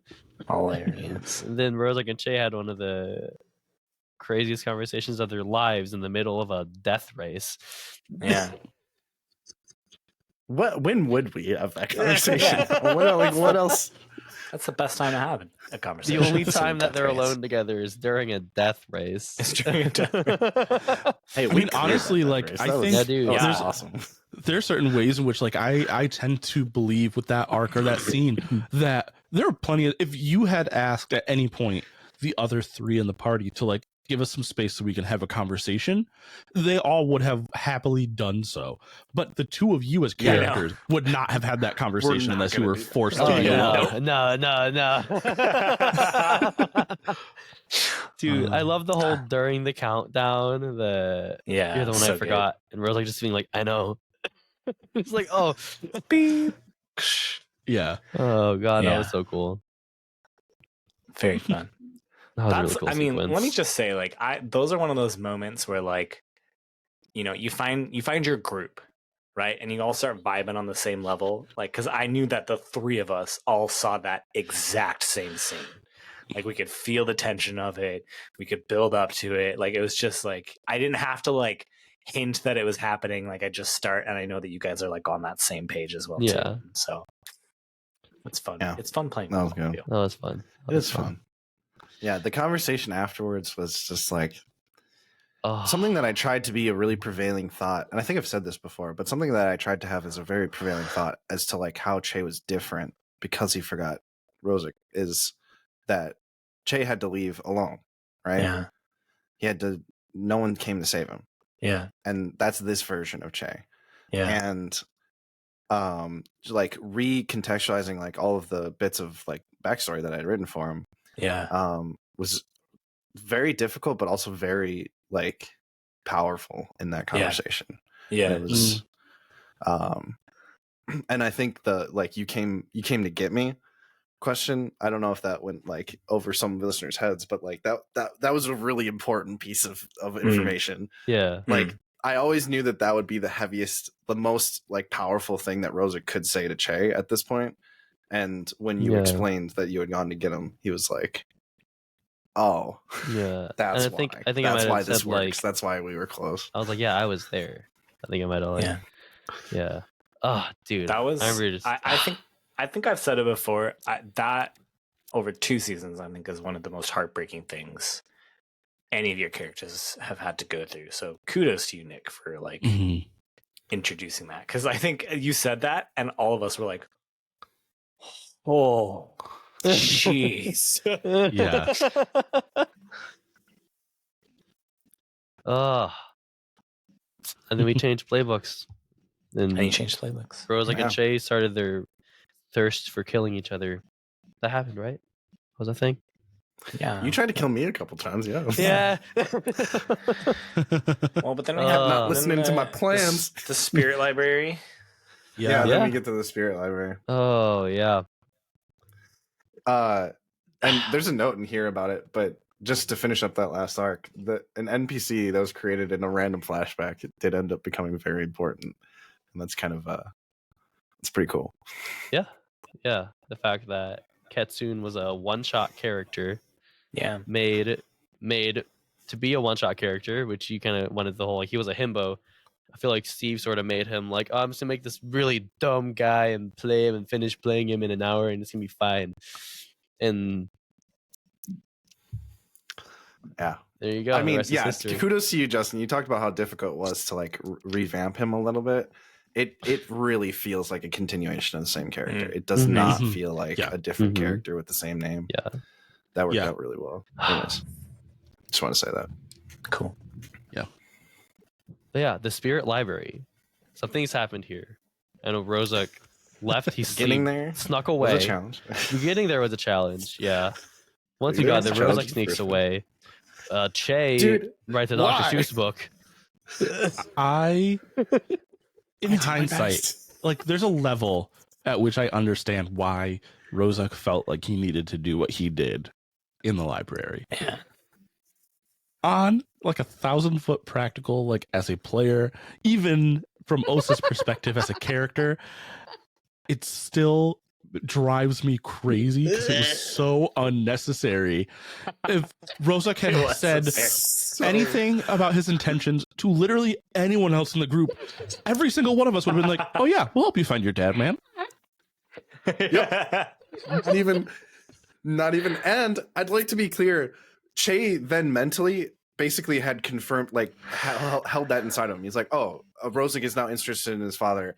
We'll just help him whenever that comes up." Yeah, like that became a permanent thing moving forward after that happened, and it's you still didn't trust us with it. Like, yep. You just never asked. You can't just get over trust issues after an episode of something happening, okay? Yeah, no, I It was think the whole season. I think everybody else in the party was on that exact same page, Nick. It was just like a thing of like, if Rozak had asked for any help, we all would have given all of the help we could. Just once. Instead, he's just like, I'm making myself the least trustworthy member of the party. I loved it as the GM because it was just more tension and drama, and we could cut scenes. Yeah, and, I know. As a player, I was like, I really want Rozak to just start breathing fire on old books, and I was like, I don't want any of the other players to be around for that. So there you go.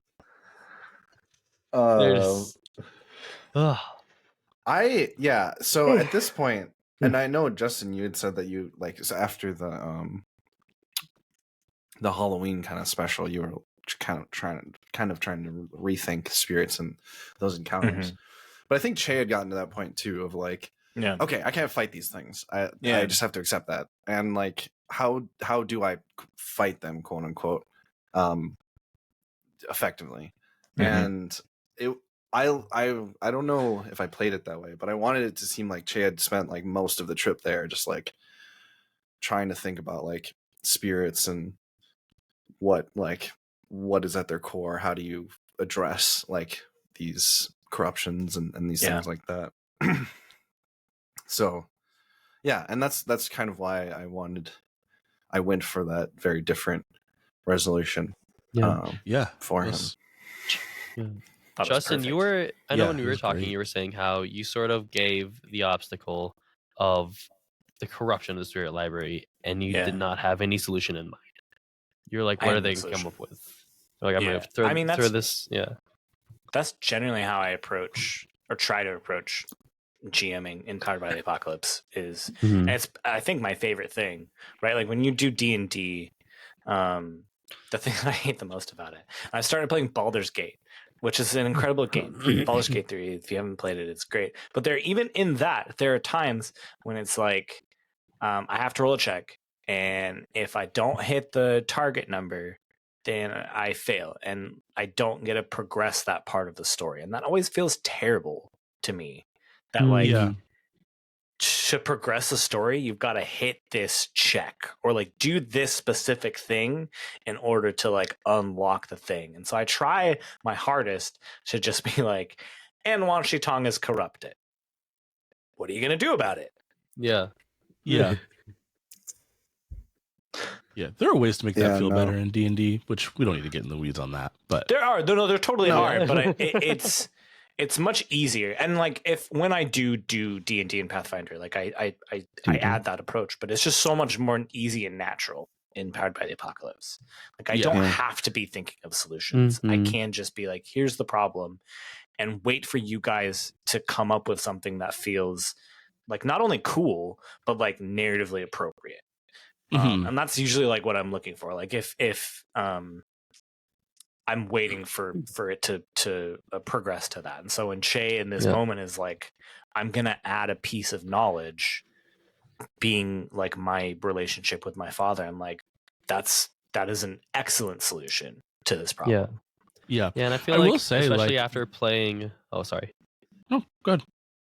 Oh no, I was just gonna say, I feel like especially after playing in a system for like over a year at this point, that's gotten us more used to like the collaborative storytelling that the system calls for.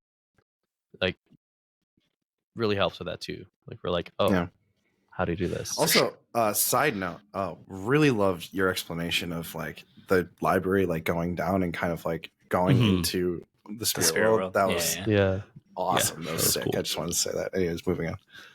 Johnny, I was just gonna say, like, in terms of like any of the puzzle type things that we came up against between the 2 seasons entirely, like I feel like that right up until you came up with your solution, Nick, I think that was the most lost I'd ever felt, or like at a loss for any sort of like resolution I'd ever felt, which was good. I felt like that was a good thing. I was like, how do we get out of this? I really don't know. Yeah, no, I wasn't even. I don't know. I had been thinking about it all week in between episodes. I was like, what do we do? And that was super cool. I think that's super cool. That's part of the thing, right? Like you, there are going to be times when Nick feels stuck. He's like, I don't know how to solve this, but Johnny has thought of something. You know what I mean? Like you learn to like trust your players as well too. That like even if you don't have something, they're gonna have something. Mm-hmm. Yeah, totally. Yeah, no, I remember that Danny to have something. Danny will come up with something. Trust Danny to say something idea, at least. but it'll be something. Dude, Rozek was like the leading force of escaping Lake Laogai at the end of season 1. Okay, so Rozek was the leading force in a lot of our plans. Che, when he remembered Rozek, like learning to just like trust Rozek's plans innately, was not like, oh, I love my brother, so I'm just gonna give his. It was your plans work, and I don't know why, but they do. I may be misremembering. I'm going to listen to you, but like my interpretation, I always felt like it was like Rozek comes up with these plans. We just decide, all right, we'll run with that plan, and we kind of like let Rozek run his leg of the plan to get him out of the way while the rest of us do stuff that's going to actually work. That definitely, it started like that 100%. But I think for Che, it shifted at some point where his plans just started working. And he was like, okay, we got to do it. Princey Prawns? Okay. All right. Princey Prawns, okay.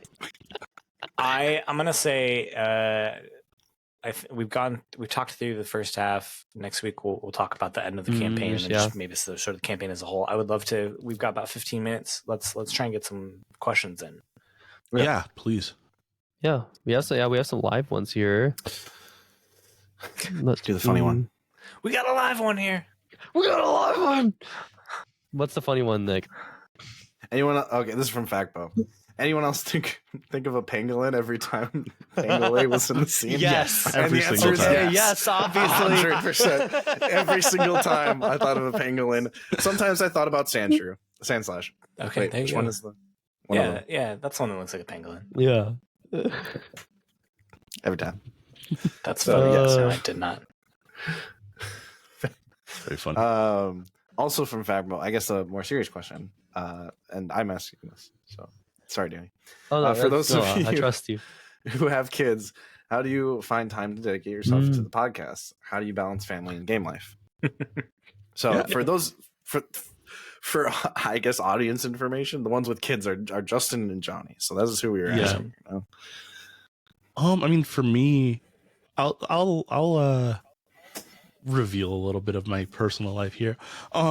Like there's a couple things here, right? Like I have some serious mental health issues, and this is very, very important to me, and it helps me kind of stay sane in some really significant ways. And so I have an amazing partner who understands that, and so just takes on a lot of extra responsibility during the times that we're going to be recording, so that I have the physical, mental, and social space to participate and to be a part of this. Great. Justin? Not very well. It's it's difficult. It's difficult.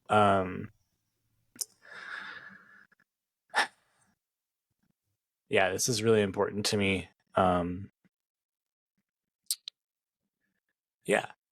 And so I put a decent amount of work into this, and sometimes that means there's some weeks that I spend a little bit more with family, and sometimes there's weeks that most nights I'm doing stuff for this. It's just kind of what it is. So I'm gonna leave it at that for now. All right. Yeah. Yeah. Fair. Yeah. I'm looking at some of the questions that we have from Discord here. We asked most of them already. Factbo Do you did have any ask, other questions in Twitch? I don't think there's so. another I one didn't see here any more. from Factbo I'd love to talk about because I was thinking about this while we look for more. But did any of our characters end up having children in their lives or adopt? And that's if what I so, was just that's what I was looking at. Yeah. What were their names and were they Benders? I don't. Did Che have any kids at any point, or did he spend his life alone? I think know Che you, mostly spent his life alone, but I think. Oh. No, I just think he would have, if Che stumbled upon a child, Che would take that child in. And I think that happened. I think that's kidnapping. A child, That is not like 100% kidnapping. Okay, sorry, a child that was unaccounted for, needed help, a very costly situation. Every child Che met became his. He stole. No, Just stole them all. serial He was a kidnapping. menace across the Earth Kingdom. No. He would find kids like that, like Casa. Yeah. And a lot of them probably wouldn't be like children, but like maybe even towards an adult age, the age that we all were during the campaign. Yeah. And I think he would have done that a lot over the course of his life. And to some extent, I think those would have been his children. Yeah. I think Rosa starting PP University kind of took some of his students under his wing. Wait, Johnny, what were you gonna say? Were you gonna say something about Che? No, I wasn't gonna say anything about Che. I think that this is probably all intertwined. I know Steve and I have talked about like Ren and Osa. Once they had their farm, definitely both of them spent time going other places, and I think at a certain point, especially as the Fire Nation continued to spread their reach, there were lots of children left without parents. And so Ren and Osa started just adopting countless children and fostering countless children, bringing them to, not countless, there's like a limit to how many people you could take care of, but bringing tons of kids to the farm who they felt like they could take care of. And as some of those kids got older and could either help or move on, they'd bring more in and just keep doing what they could to kind of mitigate the damage. So it's kind of equal but opposite. Che would have been like out there finding them and then, like bringing them along with him instead of like bringing them to. It's just two different kinds of kidnapping. Yeah. It's not kidnapping. It's not kidnapping. No, like, but like the way I say that is connected is like because I kind of imagine too that like some of the older kids that Che found, maybe he sent Rozek's way for PP University, and some of the younger kids that didn't feel like they were like, this kid's not going to be someone who wants to come with me, or it's not safe, they're too young, whatever the case may be. Yeah, I imagine Che would have been like, all right, I know a great place and a great couple that you can be with, and I'm going to take you to that. Yeah.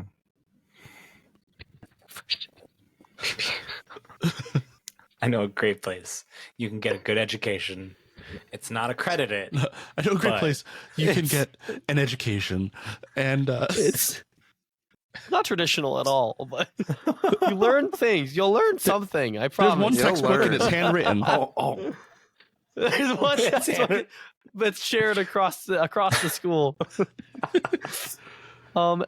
Alyssa keeps talking about an art story. Oh, yes. Character art story and what happened, why we didn't end up getting the character art. Yes! Yeah. Okay. We did promise we'd tell it eventually. We did say we'd so we hired someone through that Monroe knew that was like, we'll do really like cheap character art for you. They make like movie posters. So like they're very professional, like incredible work. And we got a great deal on like being able to make movie poster quality pictures of our characters. It would have been amazing. We had started the process. They started sending some samples. It was really good. We saw some samples and they were really cool. It was like animated. It kind of had like a more Disney-esque feel. Like we have a picture of Rue, like a prototype picture of Rue. Maybe we'll put that up there now. Like after this comes out, we'll put it on our social media so people can see it. And then the guy who was doing that for us passed away. And so we had paid that guy money to do this art for us, and his partner took over the work, but we did not pay that partner. We had paid the other guy. And so this artist was like, all right, I'll continue. But because it was free at that point, like it kind of just fell to the back burner for him. He had like actual projects that were paying him. And so yeah, we just paid for art and we never kind of got it. And now we're kind of we're in a situation financially where like art is super expensive. Not super expensive, but like it's a sizable more than we investment have on up at hand. the front. More than we have on hand, exactly. And so yeah, I am constantly thinking about ways to get around that. That is respectful to creators. That also doesn't break the bank of the podcast. So yeah, let's get around and more just find a solution to exactly. this. Yeah, that's what I mean. I don't mean like circumvent the circumstances. More, it's like, what can we do? Like, we need art. How are we going to get art? Basically, yeah. So yeah, that's the story. I think I'll do that on Friday when we drop this episode and people can listen to it and can hear the story. We'll put up the picture of Rue on social media.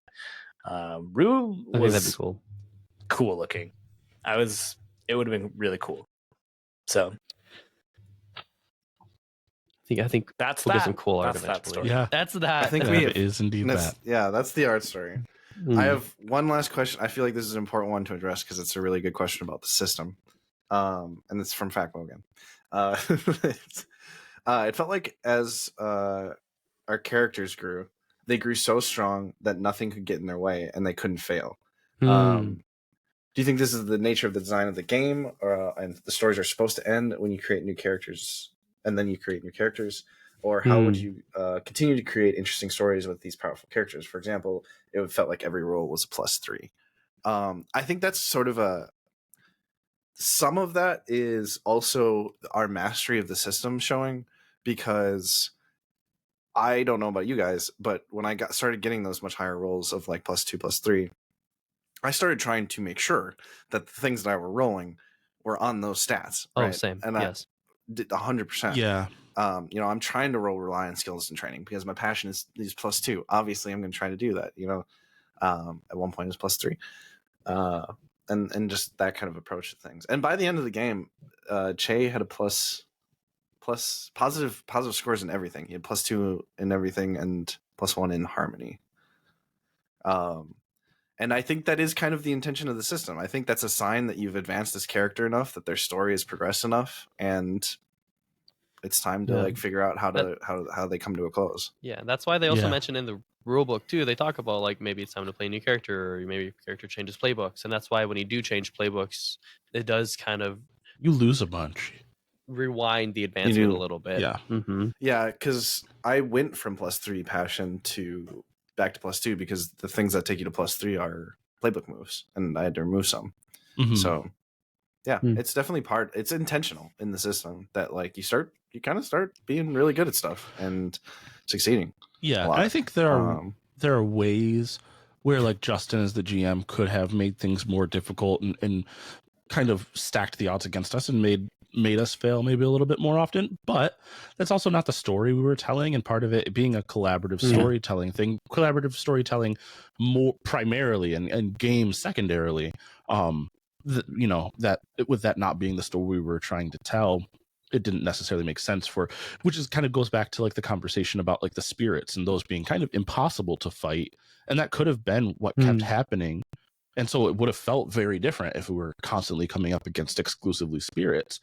Hopefully that makes sense. I kind of digress from there. But yeah, and I think the last thing to say about it is that just like also remember that the system kind of has that intention built in. So like moves like push your luck, something bad happens anyways. It doesn't matter how good you succeed. Something bad happens. Yeah. So like it doesn't really matter.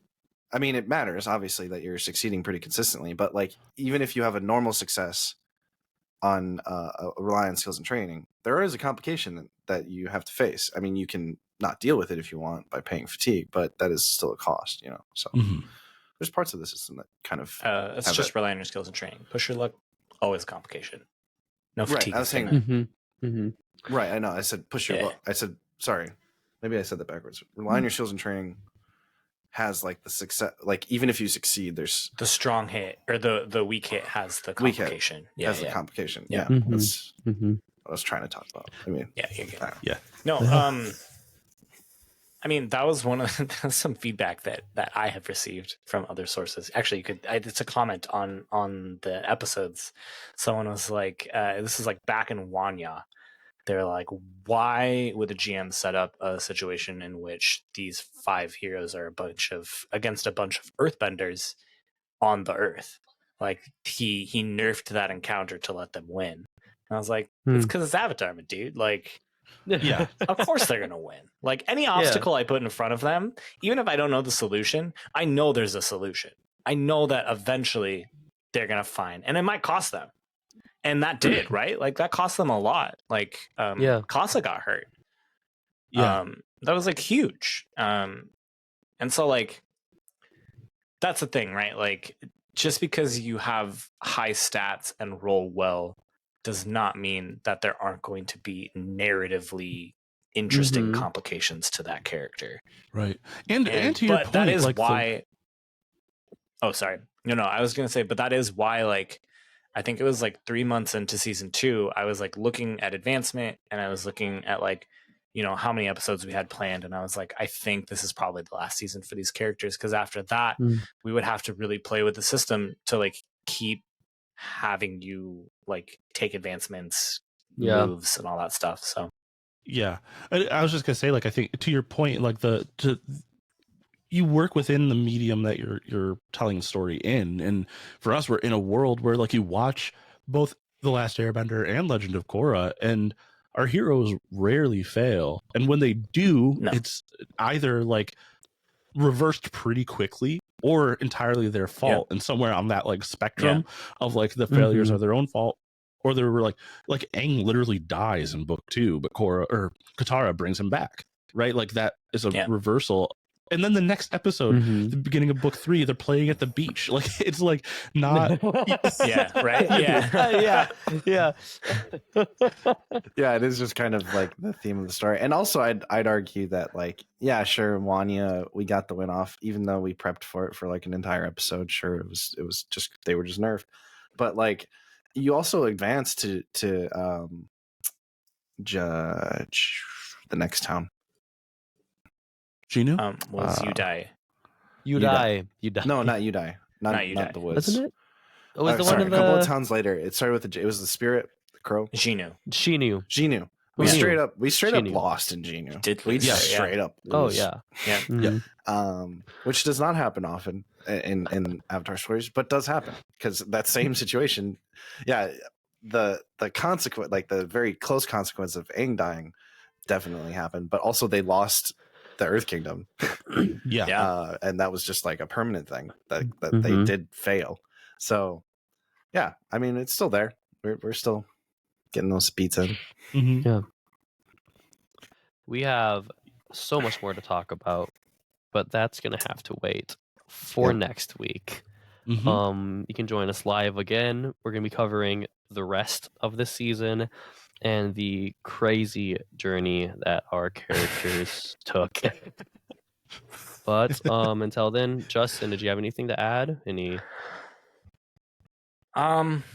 No, I mean, we do this to give us a little break. It's helpful. I'm planning to GM a game called External Containment Bureau with a few of the old cast and the new cast as well too. We're going to play that together. It's going to be a ton of fun. And doing stuff like this just helps give us a little bit of a break. So we don't have to like be going. So it's a nice break. And it's fun to just like hang out with you all and talk about it. Because some stuff happened, man. Happened. Yeah.